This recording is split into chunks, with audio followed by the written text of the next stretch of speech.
லகரம் டிவி நேயர்கள் அனைவருக்கும் வணக்கம். தமிழ்நாட்டில் இருக்கக்கூடிய இளைஞர்கள் வழி தவறி போய்விடக்கூடாது என்பதில் மட்டும் நாம் தெளிவாக அக்கறையோடு இருக்கிறோம். ஒரு கட்சி, புதிய அரசியல் கட்சி வருகிற பொழுது அந்த கட்சியினுடைய கொள்கை சித்தாந்தங்களை நாம் முதல்ல தெரிஞ்சுக்கணும். கொள்கை சித்தாந்தங்கள், பிடிப்புகள் எதுவுமே இல்லாமல் அந்த கட்சியில் போய் இணைந்து உங்களுடைய வாழ்க்கையை சீரழித்துக் கொள்ளாதீர்கள். இருவரும் திராவிட கட்சிகள் தமிழ்நாட்டிலே அதிமுக, திமுக, இந்த இரண்டு கட்சியிலே போய் சேர்ந்தால் உங்களுக்கு வருங்காலத்தில் எதிர்காலம் இருக்கிறது. நாம் தமிழர் கட்சி போன்ற கட்சியிலே சேர்ந்தால் தமிழ் தேசிய சித்தாந்தங்களுடைய கொள்கைகள் இருக்கிறது. அப்படிங்கிற ஒரு நிலைப்பாடுகள் கொஞ்சம் கொஞ்சமாக இருக்குது. இப்போ தமிழ் தேசிய கட்சியில் இருக்கக்கூடிய சீமானவர்கள் அம்மையார் ஜெயலலிதா, ஐயா கலைஞர் ஐயா அவர்கள் இருந்த காலகட்டத்தில் வந்து 1% இன்னைக்கு 8% வந்து நிற்கிறார். அப்படி எடுத்த எடுப்பில் 8% வாங்கக்கூடிய வலிமை படைத்தவராக இருந்தவர் புரட்சி கலைஞர் விஜயகாந்த் அவர்கள். அவர் வந்து வாரி வாரி வழங்கிய வள்ளல். இப்போ எனக்கோ உங்களுக்கோ சோறு போட்டிருக்காரான்னு கிடையாது. அவரை நாடி சென்றவர்களுக்கு வயிறார உணவிட்டவர். ஆனால் விஜய் அவர்களை அவர்களுடைய தாய் தந்தையரே பார்ப்பதற்கு முன் அனுமதி பெற வேண்டும், வயர்லெஸில் பேசணும், அப்படியான ஒரு நிலைப்பாடுகள் இருக்கிறது. இப்போ விஜய் வந்து அவருடைய தாய் தந்தையர் சந்திக்கல அப்படிங்கிறத முடிவு பண்ண வேண்டிய இடத்துல யார் இருக்கிறதுனா புஷி ஆனந்த் இருக்கார். இப்போ இந்த கரூர் சம்பவம் 41 பேர் படுகொலை நடந்தது. இந்த 41 பேர் படுகொலைக்கு பின்னரும் இந்த புஷி ஆனந்த் திருந்தவில்லை. அவர் திருந்தவில்லை என்பதை தாண்டி அவரை சுற்றி இருக்கிற வட்டாரங்கள் திருந்தவில்லை என்று சொல்லப்படுகிறது. புஷி ஆனந்த் தலைமறைவாக இருக்காரு. தலைமறைவாகி வெளியில் வர்றாரு. வந்தது அவருக்கு மாலை போட்டு வரவேற்கிறாங்க. பல பேர், ஒரு 50 பேர் சுற்றி வர நிற்கிறாங்கன்னா ஒரு 45 பேர் காலில் உழுவுறாங்க, ஒவ்வொருத்தராக மாறி மாறி. அப்போ தமிழக வெற்றி கழகம் என்ற ஒரு கட்சி யாருடைய கட்டுப்பாட்டில் இருக்குது? விஜயோட கட்டுப்பாட்டில் இருந்தால் இப்படி புஷி ஆனந்த் காலில் விழுந்து கும்பிடுவாங்களா அப்படிங்கிற ஒரு கேள்வி தாவேகா தொண்டர்களுக்கு இருக்கிறது. இன்னும் தாவேகா கட்சியிலே உள்ளவர்கள் தொண்டர்களாக இன்னும் மாறவில்லை. மாறுவதற்கான எண்ணமும் அவர்களிடத்தில் இல்லாமல் போனது. நான் பல பேர்த்துக்கிட்ட தமிழ்நாடு முழுவதுமாக ஒரு 7-8 மாவட்டத்தில் 2 நாளாக நான் தொடர்பு கொண்டு கேட்குறேன், என்னங்க புஷி ஆனந்த் காலில் விழுவுறாங்களே அப்படின்னு கேட்டதுக்கு, தமிழக வெற்றி கழகம் என்ற ஒரு கட்சி பேர் நல்லா இருக்குது, ஏன்னா வாகை மலர் இந்த சித்தாந்தங்கள்லாம் ஓரளவு எங்களுக்கு இன்னும் கொஞ்சம் கொஞ்சமாக கொண்டு வந்துடுவாருங்கிற நம்பிக்கை இருக்குது. ஆனால் புஷி ஆனந்த் இந்த தமிழக வெற்றி கழகம் கட்சியில் இருக்கிற வரையிலையும் நாங்கள் அந்த கட்சிக்குள்ளே போகிறதுக்கு எங்களுக்கு உடன்பாடு இல்லை.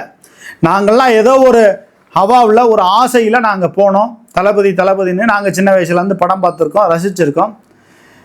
சிவாஜி கணேசனையும் ரசித்திருக்கிறார்கள், ஆனால் தோல்வியுற்றிருக்கிறார்கள். நாங்கள் ரசித்திருக்கிறோம். இவரை வெற்றி பெற வைப்போமா என்றால் சிவாஜி கணேசனுக்கு ஏற்பட்ட நிலைமை தான் இவருக்கு ஏற்படுமா என்றால், இவர் மிக பெரும் நரிகளையும் குள்ள நரிகளையும் பக்கத்தில் வைத்திருக்கிறார். அப்படிப்பட்ட நிலைமையில் தமிழக வெற்றி கழகம்ங்கிற ஒரு கட்சிக்குள்ளே நாங்கள் போக விரும்பலை. ஒன்று நாங்கள் பாஜகவுக்கு போகணும், இல்லைனா அதிமுகவுக்கு போகணும், அல்லது அரசியல் கற்றறிந்த நிலைமையில் நாம் தமிழர் கட்சியில் எப்படி ராஜீவ்காந்தி இன்னும் ஒரு சில பேர் இருந்துட்டு திமுகவுக்கு போனாங்களோ, இன்னைக்கு லைஃப் செட்டில்டு. வாழ்க்கை, மனித வாழ்க்கை என்பது பணத்தை சார்ந்ததும் இருக்கிறது, வாழ்வாதாரத்தை சார்ந்ததும் இருக்கிறது.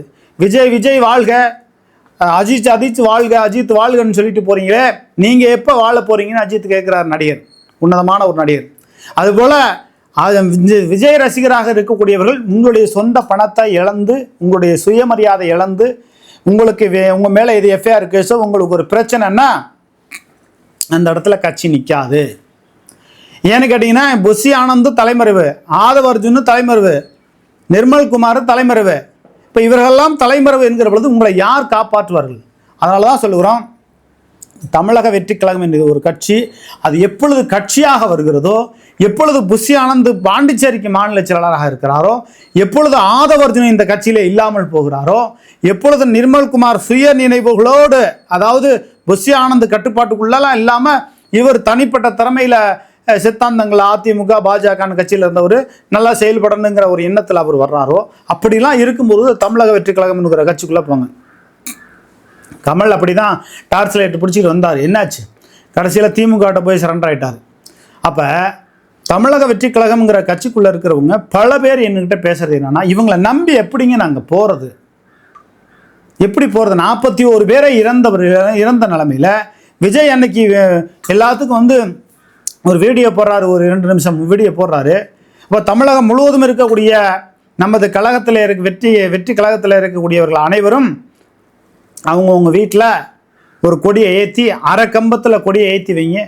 தெருக்களில் பல இடங்களில் பொது இடங்களில் வச்சுருக்கிற நமக்கு கொடிகளில் அரை கம்பத்தில் கொடியை நட்டு வைங்க அப்படின்னு சொல்லியிருந்தா நிச்சயமாக தமிழக வெற்றி கழகத்தின் மீது ஒரு நம்பிக்கை வந்திருக்கும். மக்களுக்கு நம்பிக்கை வந்திருக்கிறதோ இல்லையோ, அவர்களையே நம்பி இருக்கிறவர்களுக்கு ஒரு நம்பிக்கை வந்திருக்கும். அந்த நம்பிக்கைகள் எல்லாம் விஜய் இழந்து விட்டார் என்கிற ஒரு நிலைப்பாடு இருக்கிறது. இப்போ தமிழ்நாடு முழுவதுமாக எனக்கு ஒரு 6-7 மாவட்டத்தில் சொந்த பந்தம் இருக்குது. என் மாமன், மச்சனை, சித்தப்பன், பெரியப்பன் எல்லாத்துட்டையும் நான் தொடர்பு கொண்டு, எப்பா நீங்கள் விஜய் கட்சியில் இருக்கீங்களா, உங்கள்கிட்ட கை காசு இருக்கா, நீங்கள் திமுகவா அதிமுகவா ஏதோ ஒரு கேஸோ போக்குவரத்தோன்னா உங்கள்கிட்ட தனிப்பட்ட முறையில் செலவு பண்ண முடியுமா அப்படின்னு நம்ம கேட்குறோம். அப்படி கேட்குற பொழுது அவர்கள் சொல்வது, ஐயா அப்படியான ஒரு நிலைப்பாட்டுகள்லாம் நாங்கள் இல்லை, அப்படியே இருந்தாலும் எங்கள் வீட்டில் சேர்த்துக்க மாட்டாங்க, நாங்கள் தமிழக வெற்றி கழகங்கிற ஒரு கட்சிக்குள்ளே எங்களுக்கு போக உடன்பாடு இல்லை, நாங்கள் வெளியில் நிற்கிறோம். அது எப்பொழுது ஒரு கட்சியாக வருகிறதோ, எப்பொழுது திமுக அதிமுக பாஜகன்னு எல்லா கட்சியும் நாங்கள் வெறுக்கக்கூடிய ஒரு நிலைமை வருதோ அப்பொழுது நாங்கள் போகிறோங்கிறாங்க. ஆனால் இனிமேல் தமிழக வெற்றி கழகம் பாசிசம், கொள்கை எதிரி, அரசியல் எதிரி என்று திமுகவை சொல்லுகிற லெவலை கூட ஓரளவு ஏற்றுக்குவாங்க.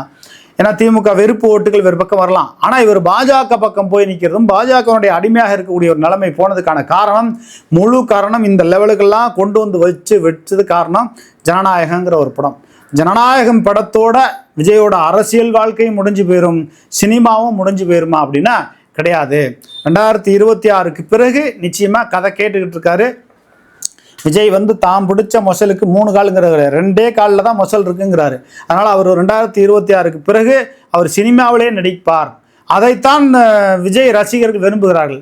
அண்ணே, நீங்கள் விஜய் இந்த திமுக அதிமுக பாஜக இவங்களுக்கு மத்தியில் நீங்கள் அரசியலில் ஜெயிக்க முடியாதுண்ணே, வழக்கம் போல் நீங்கள் சினிமாவில் நடிங்க, நாங்கள் கஷ்டப்பட்டு உடல் உழைப்பால் ரத்தம் சிந்தி வேர்வை பார்த்து நாங்கள் உழைத்து அந்த பணத்தை கொண்டு மீண்டும் நாங்கள் 2000 ரூபா டிக்கெட்டு கொடுத்து நாங்கள் படத்தை வேணா பார்க்குறோம், நீங்கள் அரசியலுக்குள்ளே வர வேண்டாம், எங்களையும் சாகடிக்க வேண்டாங்கிற லெவலில் இந்த புஷி ஆனந்த், லாட்ரி ஆதவ் அர்ஜுன் இவர்களெல்லாம் நம்பி நீங்கள் அரசியல் கட்சி ஆரம்பித்து அரசியலில் வீணாக போவதை விட 2026க்கு பிறகு நீங்கள் சினிமாவுக்குள்ளே வாங்க, உங்களுடைய படத்தை நாங்கள் எப்பாடுபட்டாவது எந்த சூழ்நிலையாவது நாங்கள் 2000 ரூபா ஒரு சீட்டுக்கு ஒரு டிக்கெட்டு கொடுத்து நாங்கள் ஒரு டிக்கெட்டுக்கு 2000 ரூபா கொடுத்து நாங்கள் பார்க்கறதுக்கு தயாராக இருக்கோம் அப்படிங்கிற லெவலில் விஜய் ரசிகர்கள் காத்திருக்கிறார்கள். அவர்கள் எடப்பாடி பழனிசாமி விஜயை கட்சிக்குள்ளே கூட்டணிக்குள்ளே கொண்டு வரணும்னு சொல்லி எப்படி அம்மையார் ஜெயலலிதா, அம்மையார் சசிகலா அவர்களெல்லாம் தேமுதிக என்ற கட்சியை கூட்டணிக்குள்ளே கொண்டு வந்து அந்த சட்டமன்ற உறுப்பினர்கள்லாம் விலை கொடுத்து வாங்கினார்களோ, அதே போல் 2026க்கு பிறகு பாஜக ஒரு குறிப்பிட்ட நபர்களை விலை கொடுத்து வாங்கிவிடுவார்கள், அதிமுக சில பேரை விலை கொடுத்து வாங்கிவிடுவார்கள். அப்போ தமிழக வெற்றி கழகம் என்ற ஒரு கட்சி தாமரை வெற்றி கழகமாகவும் அது தண்ணீரில் எழுதப்பட்ட ஒரு கழகமாகவும் மாறிவிட்டது. அதனால் தமிழக வெற்றி கழகத்தை சார்ந்தவர்கள் இப்பொழுது கட்சி பொறுப்பில் இருக்கிறவர்கள் பலர் புஷி ஆனந்துக்கிட்ட 50 லட்சம் 20 லட்சம் 30 லட்சம் பணம் கொடுத்து ஏமாந்து போயிருக்கீங்க. வேறு வழி இல்லை, இந்த புஷி ஆனந்த் காலில் தான் விழுவணும், இந்த பதவி நமக்கு தப்பிக்கணும்னா இவனை விட்டால் வேறு வழி இல்லை, ஏன்னா விஜயை நம்ம கண்ணால் கூட பார்க்க முடியாதுங்கிற லெவலில் இருக்கீங்க. இன்னும் சொல்லப்போனால் திராவிட முன்னேற்ற கழகத்தில் இப்போ ஒரு நல்ல விஷயம்லாம் பண்ணுறாங்க. அப்படின்னா உதயநிதி அவர்களை ஒன்றிய செயலர் முதற்கொண்டு மாவட்ட செயலர் முதற்கொண்டு மாநில நிர்வாகி முதற்கொண்டு மாவட்ட நிர்வாகிகள் முதற்கொண்டு இணைந்து புகைப்படம் எடுத்துக்கக்கூடிய ஒரு நிலைமை இருக்குது. ஆனால் தமிழக வெற்றி கழகம்ங்கிற கட்சியில் எத்தனை மாவட்ட செயலர் ஃபோட்டோ எடுத்திருக்காங்க, எத்தனை ஒன்றிய செயலர் ஃபோட்டோ எடுத்திருக்காங்க விஜய் கூடனா கிடையாது. திருச்சியில் ஒரு மாவட்ட செயலர், வெளி மாவட்டத்தில் இருக்கக்கூடிய மாவட்ட செயலர் விஜயை பார்த்து அப்படியே துள்ளி குதிக்கிறார். அப்புறம் என்ன, மாவட்ட செயலரே விஜயை பார்க்கவில்லை அப்படிங்கிற ஒரு நிஜ உண்மை கதை இருக்குது. அதனால் தமிழக வெற்றி கழகத்தில் இருக்கக்கூடியவர்கள் உங்களுடைய வாழ்வாதாரத்தை, உங்களுடைய குடும்பத்தை நீங்கள் பாருங்கள். பச்சிலம் குழந்தையை கழுத்திலே மிதித்து அந்த குழந்தை இறந்து போயிருக்கிறது என்று சொன்னால் அதுக்கு எத்தனை கோடி கொடுத்தாலும் அது பணத்திற்கு அந்த குழந்தை திரும்பி வருமானா வராது. அதனால் 41 உயிரை இழந்தோம். விக்கிரவாண்டியிலே 400க்கும் மேற்பட்டவர்கள் மயக்கமடைந்தார்கள், 4க்கும் மேற்பட்டவர்கள் இறந்தார்கள், 2க்கும் மேற்பட்டவர்கள் தொடர்வண்டியிலே வந்தவர்கள் இறந்தார்கள், மதுரையிலே 6க்கும் மேற்பட்டவர்கள் இறந்தார்கள், திருச்சியிலே பல கோடி ரூபாய் பொருளாதார இழப்பு ஏற்பட்டது. அதனால் தமிழக வெற்றி கழகம் என்ற ஒரு கட்சியை யாரும் நம்பி போகாதீர்கள். அந்த கட்சியை பற்றியே இன்னைக்கு தமிழ்நாடு முழுக்க உலகம் முழுக்க பேசுவதனால் அந்த கட்சி வளர்ந்து கொண்டு இருக்கிறது என்று விஜய் நினைக்கிறாராம். எனக்கு ஒரு நிர்வாகி எனக்கு சொன்ன தகவல், நம்மளை பற்றியே எல்லாருமே பேசுகிறாங்கல்ல, அப்போ நம்ம வளர்றோம்ல அப்படின்னு. பல பேர்த்த பிணமாக்கி நீங்கள் வளருவது வளர்ச்சி அல்ல. பிண அரசியல் செய்வது என்பது வேறு, பல பேர்த்தை பிணமாக்கி விட்டு நீங்கள் அரசியல் செய்வது என்பது வேறு. அதனால் உங்களுடைய கட்சி என்பது தமிழ்நாட்டுக்கு எல்லளவும் தேவையில்லை. நீங்கள் ஒரு நல்ல கட்சியாக வர வேண்டும் என்று சொன்னால் அது 2026க்கு பிறகு தான் நடக்கும். 2026க்கு பிறகு நீங்கள் கூட்டணியிலே தான் இருப்பீர்கள். எந்த கூட்டணியிலாவது நீங்கள் சேர்ந்து தான் ஆகணும். அப்படின்னு பார்த்தா திமுகவால் போக முடியாது. பாஜக, அதிமுக அந்த கூட்டணிக்குள்ளே தான் போகணும். எந்த கூட்டணிக்குள்ளே போனாலும் அவ்வளவு எளிதான வெற்றி என்பது கிடையாது. அதே நேரத்தில் உங்கள் கூட்டணியில் இருக்கக்கூடிய நிர்வாகிகள், உங்கள் கட்சியில் இருக்கக்கூடிய நிர்வாகிகளே அதிமுக, திமுக கட்சிக்குள்ளே மெர்ஜ் ஆயிடுவாங்க. அதனால் தமிழக வெற்றி கழகம் என்ற ஒரு கட்சியை பார்த்து திராவிட முன்னேற்ற கழகம் இனி அஞ்ச வேண்டாம். திராவிட முன்னேற்ற கழகம், தமிழக வெற்றி கழகம் என்று ஒரு பெரும் இளைஞர்கள் கூட்டம் இருக்கிறது என்று நீங்கள் நினைப்பது அது அவ்வளவு சரியானதல்ல. ஏன்னு சொன்னால் கரூரில் முப்பெரும் விழா செந்தில் பாலாஜி அவர்களுடைய விழாவை முறியடிக்க வேண்டும் என்ற ஒரு காரணத்திற்காக பாஜகவுடைய அசைன்மெண்ட்டோட ஆதவர்ஜுனா திட்டம் போட்டு கரூருக்கு சேலம் கொண்டு போக வேண்டிய அந்த பிரச்சார கூட்டம் என்பது திட்டமிட்டு கரூருக்கு கொண்டு வரப்பட்டது. ஒட்டுமொத்தமாக தமிழ்நாடு முழுவதுமாக இருக்கக்கூடியவர்கள் கரூருக்கு வந்தாக வேண்டும் என்று பாஜகனுடைய உத்தரவை ஆதவர்ஜுன் புஷி ஆனந்த் கிட்ட சொல்லி, புஷி ஆனந்தனுடைய உத்தரவை மாவட்ட ஒன்றிய நிர்வாகிகள் மூலமாக சொல்லி ஒட்டுமொத்தமாக கொண்டு வந்து அங்கே வச்சு ஜனநாயகம் படத்துக்கு சீன் எடுத்திருக்காங்க. அந்த காட்சிகள் இப்போதைக்கு வராது. அது வேறு படத்தில் வேணால் வச்சுக்கலாம், இந்த ஜனநாயகம் படத்தில் வராது அப்படிங்கிறாங்க.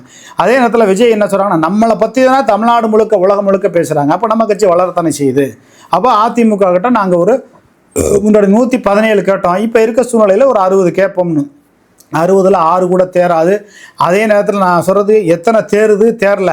விஜய் கட்சியில் 50 வாங்கி 10 தேர்னாலும் சரி, 5 தேர்னாலும் சரி, 8 தேர்னாலும் சரி, அந்த 8 பேரும் விஜய் கூட இருக்க போகிறதில்ல.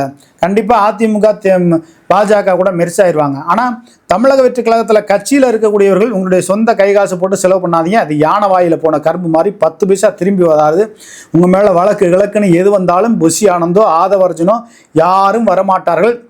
அவர் கூட இருக்கிறவரெல்லாம் ஆதவர்ஜுனுடைய பணம் 10,000 கோடி பணம் இருக்குது, அதில் சில 100 கோடி ரூபா பணத்தை எடுத்துக்கணுங்கிற லெவலில் தான் பணம் பறிக்கிற கூட்டமாக இருக்கிறது. லாட்ரி சீட்டு ஆதவர்ஜனுக்கு பிரச்சனை கிடையாது. அதே மாதிரி புஷி ஆனந்துக்கு கிட்டத்தட்ட ஒரு 1000 கோடி ரூபா வரலையும் விஜயை வச்சு சம்பாரிச்சிட்டாரு. அவர் ரங்கசாமி கிட்ட போய் தஞ்சம் அடைஞ்சிடுவார். அதனால் தமிழக வெற்றி கழகத்தில் இருக்கக்கூடியவர்கள் நீங்கள் கட்சிக்குள்ளே நாளைக்கு இருங்க, இல்லாமல் போங்க, அது உங்களுடைய விருப்பம். ஆனால் உங்கள் கைகாசு போட்டு செலவு பண்ணி நீங்கள் நின்று உங்களுக்கு ஏதாவது பிரச்சனைனா புஷி ஆனந்தோ, லாட்ரி ஆதவர்ஜுனோ, நிர்மல்குமாரோ எவரும் வந்து காப்பாற்ற மாட்டார்கள். எச்சரிக்கையாக இருங்கள், ஜாக்கிரதையாக இருங்கள். நீங்கள் எந்த கட்சிக்குள்ளே வேணாலும் இருங்க, உங்களுடைய சொந்த கைகாசு போட்டு செலவு பண்ணி நாளைக்கு சிக்கலில் மாட்டிக்காதீங்க. உங்களுடைய குடும்பத்தை முதல்ல காப்பாற்றுங்க. அஜித் அவர்கள் சொன்னதை தான் சொல்கிறேன், விஜய் வாழ்க அஜித் வாழ்கன்னு என்னைக்கு சொல்கிறத நிப்பாட்டிட்டு நீங்கள் என்னைக்கு வாழ போகிறீங்கன்னு அஜித் நடிகர் உன்னதமான ஒரு கருத்தை சொல்லியிருக்கிறார். அந்த அஜித் சொன்ன உன்னதமான கருத்துக்களை ஏற்றுக்கொண்டு விஜய் ரசிகர்களாக இருக்கக்கூடியவர்கள் ரசிகர்களாகவே இருங்கள். அது ஒரு கட்சியாக என்றைக்குமே வருவதற்கான சாத்தியக்கூறு இல்லை. அது கட்சியாக வறுமையானால் விஜய் புஷி ஆனந்த் பயந்து ஓடி ஜெயிலுக்கு பயந்து ஓடி இருக்க மாட்டார். ஆதவர்ஜுன் ஜெயிலுக்கு ஓடி பயந்திருக்க மாட்டார். நிர்மல்குமார் ஜெயிலுக்கு ஓடி பயந்திருக்க மாட்டார். இந்த அனைத்து இந்திய அண்ணா திராவிட முன்னேற்ற கழகத்தில் ஜெயிலுக்கு போகும்போது நெஞ்சை நிமிர்த்து கொண்டு போன அம்மையார் சசிகலா அவர்களை பாருங்கள், நெஞ்சை நிமிர்த்தி கொண்டு போன அம்மையார் ஜெயலலிதா அவர்களை பாருங்கள், சிறை சிறை என்றால் அதை உடை உடை என்று சொல்லி பலமுறை சிறை சென்ற சீமானவர்களை பாருங்கள். அப்படி வீரம் நிறைந்தவராக புஷி ஆனந்தும் ஆதவர்ஜுனும் நிர்மலும் இருந்திருந்தால் நான் இந்த அளவுக்கு பேச வேண்டியதில்லை, தமிழக வெற்றி கழகம் இந்த அளவுக்கு தலைகுனி வேண்டியதில்லை. நன்றி, வணக்கம்.